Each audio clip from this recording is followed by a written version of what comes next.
कुर्बान जाऊं हुजूर मियां मोहम्मद बख्श साहब अल्लाह की हम्द की खूब अंदाज में बयान करते हैं।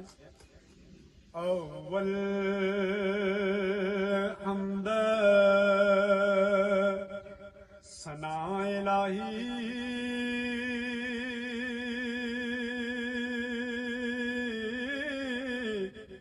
ते जो मालिक हर हर दा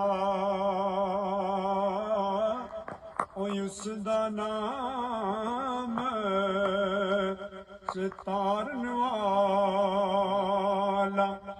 किसे मैदान नहीं हरदा। रहमत दा दरिया इलाही हर दम वगदा तेरा जे एक कतरा रहमत बख्शे कि कम बन जावे मेरा। सारे आखण तू मेरा मेरा ते मैं भी आखां तू मेरा की कट जांदा रब्बा तेरा किते तू ही आखे तू मेरा।